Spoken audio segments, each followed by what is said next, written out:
Hello, and this week is National Adoption Awareness Week here in the UK, and I want to talk about the truth of adoption. Now, I would love to be able to do nice little videos with lots of pictures and put together something that really shows this in depth, but unfortunately that's not my skill set. It shows this in depth, but unfortunately that's not my skill set at this particular point. um so so literally at the moment, adoption agencies around the UK are putting up stalls, photographs of children, and they are doing what is called National Adoption Week. And it's basically a week that they take these stalls and they go around and they show the children that are available for adoption. And it's a promotion available for adoption. And it's a promotion, it's a recruitment for people to come forward to adopt children, and also for foster care, but it's pretty much around adoption. Now, I want to bring some balance to this because I've taken the day out today to sort of let everything come out and see what's being said and how people are feeling about National Adoption Week. And what I'm actually seeing is two ends of the candle: one, the natural birth parents, and two, the adopters. Both are hurting, both are grieving, and both are struggling. And in the middle of it, you've got the family courts, social services, and CAF, who are collecting their 30, 40 grand a year job, and they're moving on to the next family, while a whole family has been put into trauma. The natural parents were not supported, and the adoptive parents are not supported. Hence why their hashtag this year is support adopters. Now, I've seen lots of posts and lots of tweets today, and I've even seen adopters calling the children the devil child. Um, he's evil, he's nasty, she's a pain in the ass. And if a parent was to say these things, they would have their children detained. Now, in the middle of all of this is the children, and to remove a child is one of the most traumatic things that can ever happen to a child, and it has long term consequences.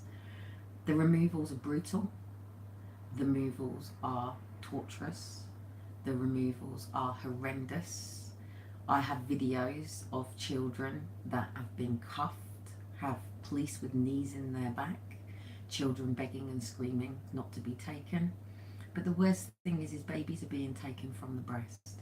Now, I will say one thing: there are babies born with alcohol poisoning, there are babies born addicted to drugs, and these are parents that have created these situations, and it is the parents' responsibility to rectify these situations. And if there are parents out there that don't want to have children, first of all, I would suggest you go and get a coil and you go and get sterilised, because adoption is not the option. Termination is not the option. To have personal responsibility of bringing a child into the world is the only really thing that counts. Children matter. They do. They are their own individuals. They've got their own lives. They've got their own thinking, their own identity. They are not our property, and they are not an extension of ourselves. They are their own people in their own rights. We give them their names if we get the choice to, and we are the ones that are to guide and nurture and love and protect our children. Now, everybody goes through trials and tribulations.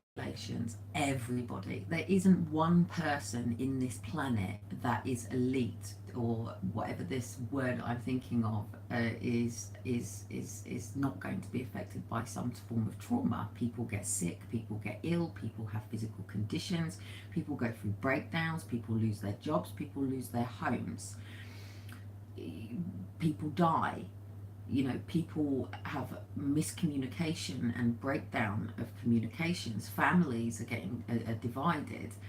But the thing is, we understand that there is an agenda in this country to alienate and divide families and have us as single beings, because that way we conform, that way we obey, that way we're isolated, and that way we are codependent on the system.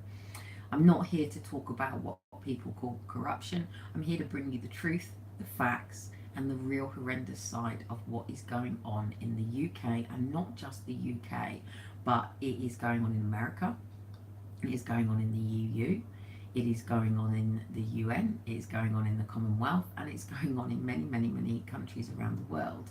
Now, we all praise celebrities who go off to other countries and come back with a nice little packaged child, and they bring them into their home, and we all go, oh, what a lovely person that this is, that they've taken on this child, they've taken on the responsibility, and they're going to love and nurture these children. The majority of these children end up with nannies.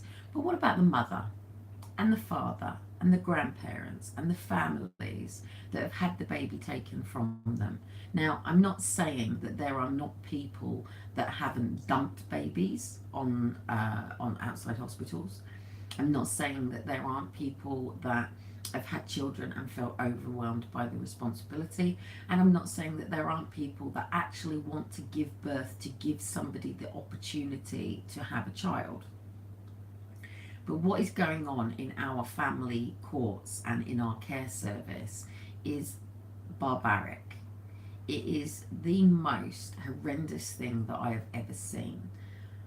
I'm a forced adoption. I'm an annulled forced adoption. It was stopped, it was done by my nan. I was born to a 16-year-old child, and this goes back to what was happening historically. And I would have been one of the last sort of age of the era where my mum probably would have been shipped off to what we called the Magdalene homes, and would be sort of shamed away from the family. But that's not what happened. My nan stepped in and actually was the one who took me from my mum. Now, that trauma has stayed with me for life. I can tell you straight now of a baby that fell into a bath and the mother pulled the baby out of the bath. Now, this has got nothing to do with adoption. This has just got to show you the extent of the trauma. This was somebody who grew up throughout her life having nightmares about drowning, even as an adult. And when she finally got the correct therapy, she was able to take that trauma back to being 6 weeks old, turning over and taking water in from the bath. She was okay, but at the end of the day, that trauma has stayed with her all her life, even though she was only 6 weeks old. When a baby is born, it is dependent on the mother. It's nurtured onto the mother's breast or the mother's skin. Some people obviously like to take the easy way out and give a bottle. You're losing so much bonding with your child by choosing a bottle, but I'm not here to discuss that. But what I'm saying is babies have been born premature, where people have thought that these babies were never going to live. But by putting that baby onto the mother and having the contact with the mother is what gives that baby life. When a baby is born, it imprints onto his father. Years ago, fathers weren't allowed into the ward room. Now, obviously, that they are. That bonding is paramount, absolutely paramount. And unfortunately, to adopters, I'm sorry, but you will never, ever, ever, ever, ever have the innate maternal instincts that comes with being a parent, which comes with being the mother that has grown the baby in her stomach, that has spent the 8 or 9 months nurturing the baby, and has also spent the hours bringing the baby into the world.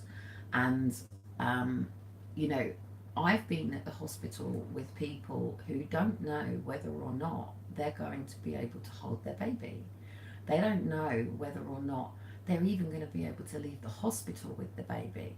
And not because they're not capable and not because they can't, but because they've got people around them telling them that they are a significant risk to their child.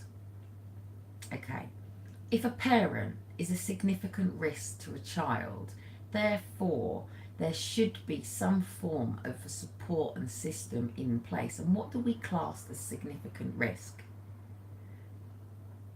Anything could be a significant risk. Significant risk could be the fact that the parents are going through a separation. It could be the fact that the house is not conducive. It could be the fact that the parent has got postnatal depression. It could be the fact that the parent is known to have a learning difficulty or a physical condition. It could just be the fact that the parent might not have the correct support system that social services deem as necessary.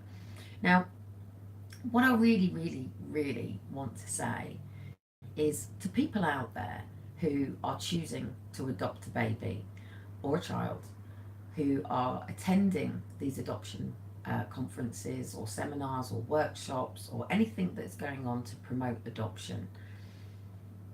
Notice we don't do anything in this country that promotes mediation between families. We don't do anything in this country that celebrates family. We don't do anything in this country that celebrates the meaning of marriage and family and community. We have something called the Education and Adoption Bill. Okay, I think it might even be moving to the Education Systems Bill. Now, the education and adoption, how does this go together? Because at the end of the day, all the money is in removing and replacing children into adoption, and not to support the adopters either, because at the end of the day, the reason that they're throwing the children over to you is because they want you to take the financial responsibility of the child that they don't want to take the burden of. They also don't want children moving around foster care, being placed from this family to this family to this family, because that is what is happening. And I'm not even going to get into it, but there are offshore adoption agencies that aren't even actually adopters themselves. They're a paedophilia ring. This is exactly the same in foster care. This is even going on within the family courts. This is going on within social care. We can prove that police officers have been arrested with child pornography. We can prove that solicitors and barristers have been arrested part of paedophilia rings. We can prove that foster carers have murdered children. We can prove that adoptive parents have murdered children. And we can prove that parents themselves have caused significant harm to a child. Children matter. Every child matters, but what shouldn't be happening is the overstanding, the persecution, and the criminality of physical conditions, of mental illness, if you want to call it mental health, mental illness, or just trauma. It's just the fact that somebody has gone through trauma. Now, to the adopters out there, let me tell you what is really going on. We have a thing that was released in 2015 called prevent policy. Okay, and this is one subsection. We have this thing called MASH, so it's multi-agency. So basically now the GP, social care, the police, the schools, midwifery, health providers, all of the organisations that exist around the child now come together. And they only come under 3 remits. That is emotional, physical, and I think it sort of comes under sexual, but they've got another word for it at the moment. Now, we're meant to have a system that runs with social care. So in social care, we have family social care, and then we have adult, and then we have children's social care. Those 2 systems are meant to work together to enable and empower families. It is meant to be a system where if a parent has lost a job, one or both, and they're in the benefit system, if a parent has had issues with housing, if a parent has, asked for help for drugs or alcohol or anything like that, then this system is meant to come together to support that family. Now, take myself. I have Ehlers-Danlos syndrome. I've just got to go and get the bottle. I have Ehlers-Danlos syndrome, and 2 seconds. Oh, 2 seconds.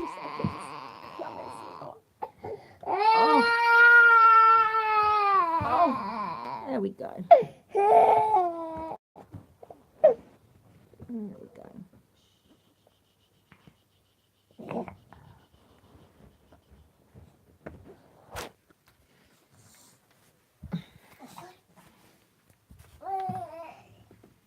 I might have to cut you off and start again, I'm afraid.